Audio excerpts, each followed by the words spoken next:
So dear children, previous class நம்ம வந்துட்டு quantum numbers uses வந்து பார்த்தோம். So four quantum numbers, a principal quantum number, azimuthal quantum number, then magnetic quantum number. So the values say 1 வந்துச்சுனா என்ன, 0 வந்துச்சுனா என்ன, 2 வந்துச்சுனா என்ன அப்படினு சொல்லிட்டு நம்ம பார்த்தோம். So next we will go to the topic is shapes of orbitals. So shapes of atomic orbitals பார்க்க போறோம். So shapes of atomic orbitals எதோட ஷேப்ஸ்னா, ஸோ ஒரு 4 ஆர்பிட்டல் நான் சொல்லியிருப்பேன், எஸ் பி டி எஃப்.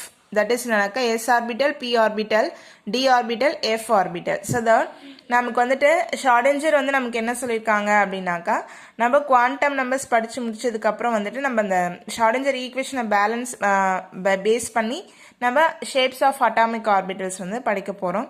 இந்த எஸ்பிடிஎஃப் ஆர்பிட்டல்ஸ்லே எஸ்ஸே நமக்கு எவ்வளோ ஸ்பிளிட்டிங்ஸ் கொடுக்கும் அப்படின்னாக்கா 1Sலேருந்து 7S வரைக்கும் நமக்கு இருக்குது. 1S, 2S, 3S, 4S, 5S, தென் 6S. ஸோ இந்த மாதிரி நமக்கு இதுவே இவ்வளோ ஸ்பிளிட்டிங்ஸ் கொடுக்கும். அதே போல் பி ஆர்பிட்டல் பார்த்தீங்கன்னா 2Pலேருந்து ஸ்டார்ட் ஆகும். 2P, 3P, 4P, 5P, 6P, தென் 7P. அதே போல் டி ஆர்பிட்டல் பார்த்தீங்கன்னா 3லேருந்து ஸ்டார்ட் ஆகும். என்னன்னாக்கா 3D, 4D, 5D, தென் 6D அப்படின்னு சொல்லிட்டு. நெக்ஸ்ட் வந்து பார்த்தீங்கன்னாக்கா எஃப் ஆர்பிட்டல் வந்து 4F, தென் 5F. ஸோ இந்த மாதிரி இவ்வளோ ஸ்பிளிட்டிங்ஸ் நமக்கு வந்து இந்த ஆர்பிட்டல்ஸ் கொடுக்கும். இந்த ஷேப்ஸ் ஆஃப் ஆர்பிட்டல்ஸ் வந்து நம்ம எதை பேஸ் பண்ணி படிக்க போகிறோம் அப்படின்னு சொல்லிட்டு பார்க்குறோம். ஷேப்ஸ் வந்து நெக்ஸ்ட் கிளாஸ் தான் பார்ப்போம். ஸோ இப்போ இந்த கிளாஸில் எதை பேஸ் பண்ணி படிக்கலாம்னு சொல்லிட்டு பார்க்கலாம். The shapes of atomic orbitals, the solution to Schrödinger equation gives the permitted energy values called eigenvalues. So என்ன ஷார்டிஞ்சர் என்ன சொல்லியிருக்காரு, அவரோட ஈக்குவேஷன் மூலயமா நமக்கு நிறைய எனர்ஜி லெவல்ஸ் வந்துட்டு நமக்கு பிரின்சிபல் அதாவது ஷெல்ஸ் வந்து நமக்கு நிறைய எனர்ஜி லெவல்ஸ் கிடைக்குது. ஸோ இந்த எனர்ஜி லெவல்ஸ் எது நமக்கு கொடுக்குதுன்னா ஐகன் வேல்யூஸ் நமக்கு ப்ரொடியூஸ் பண்ணுது. அந்த வேவ் ஃபங்க்ஷன் நம்மளுக்கு ஐகன் வேல்யூஸ் வந்துட்டு அதுக்கப்புறம் நம்ம வேவ் ஃபங்க்ஷன் வந்து அந்த எனர்ஜி வேல்யூஸ் எது கொடுக்குதுன்னா ஐகன் வேல்யூஸ். வேவ் ஃபங்க்ஷன்ஸ் வந்து நமக்கு என்ன கொடுக்குது, அதை எதை பேஸ் பண்ணி கொடுக்குதுன்னா ஐகன் வேல்யூஸ் ஆர் கால்ட் என்னன்னா அட்டாமிக் ஆர்பிட்டல்ஸ். அதாவது சொல்யூஷன் டு ஷார்டிஞ்சர் ஈக்குவேஷன். ஓகேவா, ஷார்டிஞ்சர் ஈக்குவேஷன் நமக்கு என்ன கொடுக்குதுன்னா energy values, that is energy லெவல்ஸை ப்ரொடியூஸ் பண்ணியிருக்கு. அதை தான் நம்ம permitted energy values called eigen values. அதான் நம்ம என்ன சொன்னாக்கா eigen values. And the wave function corresponding to the eigen values. Wave function corresponding to the wave eigenvalues are called atomic orbitals. அதான் நமக்கு என்னன்னா சப்செல்ஸ்லாம் வருது இல்லையா, அதான் என்ன atomic orbitals. The solution psi, இந்த சிம்பிள் என்னன்னாக்கா psi of the Schrödinger wave equation for one electron system. So இப்போ நம்ம இந்த psi ஈக்குவேஷன் வச்சுக்கிட்டு இந்த ஷார்டிஞ்சர் வேவ் ஈக்குவேஷன் எதுக்கு மட்டும் நம்ம அப்ளைகபிள் பண்ணி படிக்க போகிறோம் ஷேப்ஸ் அப்படின்னு பார்த்தீங்கன்னா, ஒன் எலக்ட்ரான் சிஸ்டம் மீன்ஸ்னாக்கா சின்ன ஆட்டம், தட் இஸ்னாக்கா ஹைட்ரஜன் ஃபார்ம் பண்ணுற அயான்ஸ் H+, அந்த மாதிரி H2+, அந்த மாதிரி. நெக்ஸ்ட் பார்த்தீங்க அப்படின்னாக்கா ஹீலியம். ஸோ அதுவும் நம்மளுக்கு என்னன்னாக்கா சின்ன ஆட்டம். ஸோ இந்த மாதிரி லித்தியம். ஸோ ஃபர்ஸ்ட் 3 எலமெண்ட்ஸ்க்கு தான் நம்ம வந்து இந்த அப்ளிகபிளாக இருக்கும் இதை நம்ம படிக்க போகிறது. ஓகேங்களா, அதான் the solution psi of the Schrödinger wave equation for one electron system like a hydrogen can be represented the following form in spherical polar coordinates, which is very very important. ஓகேங்களா, so shapes of atomic orbitals depends upon the base of Schrödinger wave equation, that is the eigenvalues produces the atomic orbitals. That atomic orbitals, so நம்மளுக்கு வந்து எதில் நம்மளுக்கு வந்து படிக்கிறோம்னாக்கா one electron சிஸ்டமை சை வேல்யூவை base பண்ணி படிக்கிறோம். அதில் நம்ம ஸ்பெரிக்கல் போலார் கோஆர்டினேட்ஸ் அப்படின்னு சொல்லிட்டு சம் ஃபேக்டர்ஸ் வந்து அப்ளை பண்ணுறாங்க. ஸோ என்னன்னாக்கா ஆர் தீட்டா, இந்த சிம்பிள் வந்து ஃபை. ஓகேங்களா, ஃபை. ஸோ இது வந்து என்னன்னாக்கா சை, இது வந்து என்னன்னாக்கா ஃபை. ரெண்டுத்துக்கும் டிஃப்ரென்ஸ் இருக்குது. ஓகேங்களா, ஸோ அப்போ நம்மளுக்கு ஒரு ஸ்ட்ரெயிட்டாகவே ஒரு ஸ்பெரிக்கல் போலார் கோஆர்டினேட்ஸை பேஸ் பண்ணி ஒன் ஈக்குவேஷன் வந்து ப்ரொடியூஸ் பண்ணியிருக்காங்க. Psi into r comma theta comma phi is equal to r of r dot f of theta g of phi. So இதில் பார்த்தீங்கன்னா நம்மளுக்கு என்னன்னா ரேடியல் வேவ் ஃபங்க்ஷன், இந்த ஆர் இன்ட்டு ஆர் என்னன்னாக்கா radial wave function. இந்த தீட்டாவும் ஃபையும் என்னன்னு சொல்றாங்கனாக்கா ஆங்குலர் வேவ் ஃபங்க்ஷன். ஸோ இந்த ரெண்டு ஃபங்க்ஷனையும் நம்ம ப்ராடக்ட் பண்ணா தட் இஸ் மல்டிப்ளை பண்ணனா நமக்கு என்ன கிடைக்குதுனாக்கா ஷ்ராடின்ஜர் வேவ் ஈக்குவேஷன் வந்து நமக்கு அந்த போலார் ஸ்பெரிக்கல் போலார் கோஆர்டினேட்ஸை பேஸ் பண்ணி நம்ம இங்கே வந்து என்ன பண்ண போறோம்னாக்கா ஷேப்ஸ் வந்து படிக்க போகிறோம். That's a point. ஓகேங்களா?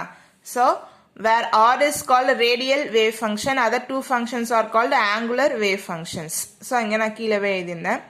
As we know, psi itself has no physical meaning. நம்ம ஆல்ரெடி இந்த பாயிண்ட்ல படிச்சிருக்கோம்.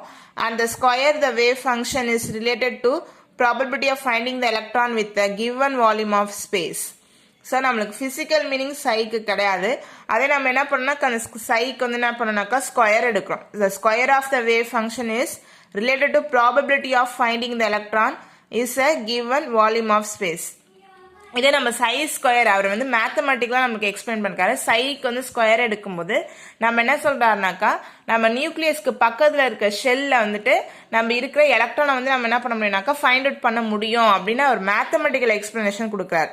ஸோ லெட் அஸ் அஸ்யூம் கொஞ்சம் வந்து நம்மளுக்கு வந்து புரிஞ்சுக்கிட்டு இந்த கான்செப்டை பேஸ் பண்ணி படிக்கணும். எப்படின்னா அவருக்கு வந்து சை வந்து பிசிக்கல் மீனிங் கிடையாது. சைக்கு வந்து நம்ம என்ன பண்றாருன்னா ஸ்கொயர் எடுத்ததுக்கு அப்புறம் அந்த சையோட வேல்யூவை வச்சு நியூக்ளியஸ்க்கு பக்கத்துல நம்மளுக்கு என்ன இருக்குனாக்கா 1s ஷெல் இருக்கும். ஓகேங்களா? நியூக்ளியஸ்க்கு பக்கத்துல என்ன இருக்குனாக்கா 1s, that is a nucleus பக்கத்தில் என்ன இருக்குனாக்கா 1s ஷெல். ஓகேங்களா? ஸோ இந்த சை ஸ்கொயர் எடுத்தோடனே அதை வச்சு நம்ம என்ன பண்ணுறாருனாக்கா நமக்கு வந்துட்டு இந்த சை ஸ்கொயர் வேல்யூ வச்சு இங்கே நம்ம இந்த 1sல இருக்க எலக்ட்ரானை ஃபைண்ட் அவுட் பண்ண முடியும். Let us analyze the psi square varies with the distance from the nucleus and the direction from the nucleus. ஓகேங்களா? ஸோ அப்போ வந்து 2 டைப்ஸாக பிரிக்கிறார். ஒன்று direction from the nucleus, distance from the nucleus அப்படின்னு சொல்லிட்டு direction from the nucleus அப்படின்னு சொல்லிட்டு நம்ம வந்து படிக்கிறது வந்து angular distribution of the probability. Distance from the nucleus அப்படின்னு படிக்கிறது radial distribution of the probability. So it is very very important. ஓகேங்களா? So this is no need. நான் இருந்தாலும் உங்களுக்கு வந்து ஷேப்ஸ் படிக்கிறதுக்கு நம்ம இந்த டாப்பிக்கை ஸ்கிப் பண்ணிட்டோம் அப்படின்னு இருக்கக்கூடாதுன்றதுக்காக நடத்துகிறேன். ஓகேங்களா? ஸோ இப்போ ஃபர்ஸ்ட் வி வில் எக்ஸ்பிளைன் வாட்னா ரேடியல் டிஸ்ட்ரிபியூஷன் ஃபங்க்ஷன். என்ன பார்க்க போனாக்கா radial distribution function. So consider single electron hydrogen atom இந்த கிரவுண்ட் ஸ்டேட். கிரவுண்ட் ஸ்டேட்னா அதோட எலக்ட்ரானிக் கான்ஃபிகரேஷன் எழுதுறாங்க. ஹைட்ரஜனுக்கு அட்டாமிக் நம்பர் வந்து என்னன்னாக்கா 1. So which quantum numbers are n is equal to 1. ஓகேங்களா?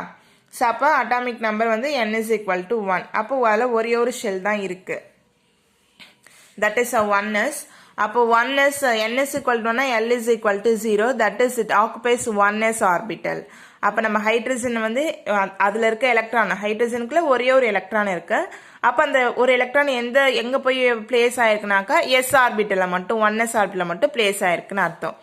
த plot of r into r square vessels or for 1s orbital is given in the figure. So இதெல்லாமே வந்து நமக்கு ஸ்ட்ரெயிட்டாகவே graphical representation கொடுத்துருக்காங்க. r into r ஸ்கொயருக்கும் r into a நாட்டுக்கும் நமக்கு வந்துட்டு graph போடும்போது இந்த மாதிரி ஒரு கர்வ் கிடைக்குது. இந்த மாதிரி ஒரு கர்வ் கிடைச்சதுன்னா நமக்கு நியூக்ளியஸ்க்கு இதான் நியூக்ளியஸ்னா இதுக்கு பக்கத்துலேயே நமக்கு என்ன இருக்குனாக்கா 1s ஷெல் இருக்கும். அப்போ என்ன சொல்கிறாங்கன்னா இந்த மாதிரி ஒரு கர்வ் கிடைச்சதுன்னா இப்போ நியூக்ளியஸ்லேருந்து பக்கத்து ஷெல் வந்து என்னன்னாக்கா எஸ் ஆர்பிட்டல். ஸோ அதில் வந்து நமக்கு எலக்ட்ரானை வந்துட்டு ஈஸியாக என்ன பண்ணலாம்னாக்கா பார்க்கலாம் அப்படின்றத மீனிங் தான் அது. அதை தான் என்ன பண்ணியிருப்பாங்கன்னா எக்ஸ்பிளைன் பண்ணியிருப்பாங்க. The graph shows that as the distance between the electron and the nucleus decreases. Correct தானே? இப்போ நியூக்ளியஸ்க்கு பக்கத்தில் என்ன இருக்குனாக்கா 1s இருக்கு. இப்போ ரெண்டுத்துக்கும் உள்ள டிஸ்டன்ஸ் வந்து எப்படி இருக்குனாக்கா கம்மியாக இருக்கு. The probability of finding the electron increases. அப்போ டிஸ்டன்ஸ் கம்மியாக இருந்துச்சுன்னா நம்ம ஈஸியாக என்ன பண்ணலாம் நியூக்ளியஸ் வந்து 1s இருக்க எலக்ட்ரானை ஈஸியாக பார்க்கலாம்.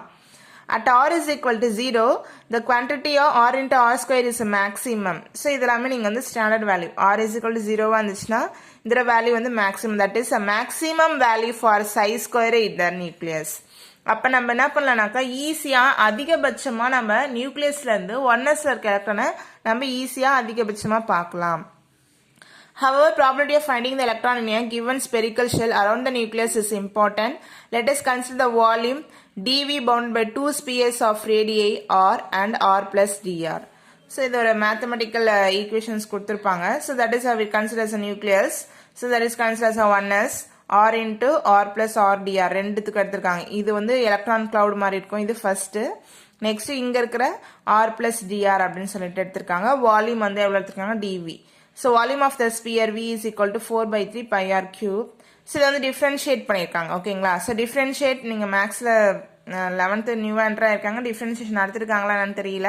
ஸோ இருந்தாலுமே இதை டிஃப்ரென்ஷியேட் பண்ணாக்கா இந்த வேல்யூ வரும். dv by dr is equal to 4/3 pi into இது இந்த பைஆர் கியூபுக்கு வந்து ஒரு ஃபார்முலா இருக்கும். அதனால இது என்ன பண்ணாக்கா பவர் முன்னாடி வந்து ஆர் ஸ்கொயர் அப்படின்னு சொல்லிட்டு மாறி இருக்கும்.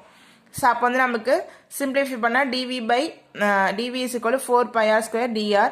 ஸோ இந்த சைஸ் ஸ்கொயரால் என்ன பண்ணியிருப்பாங்கன்னா ரெண்டு சைடும் மல்டிப்ளை பண்ணியிருப்பாங்க ஓகேங்களா. ஸோ இந்த கிராஃபிக்கல் ரெப்ரசன்டேஷன். ஸோ அதாவது நியூக்ளியஸ் வந்து 1s ஆர்பிட்டில் பார்க்கும்போது அதில் இருக்க எலக்ட்ரானை ஈஸியாக பார்க்க முடியும்ன்றதான் இது வரைக்கும் நம்ம படிச்சிருக்கோம் ஓகேங்களா. Just you have to note that. So graph மட்டும் போட்டு வச்சுக்கோங்க கிளாஸ் நோட்ஸில், ஈக்குவேஷன்ஸ் மட்டும் காப்பி பண்ணிக்கோங்க. Just you have to read that ஓகேங்களா. Thank you children's.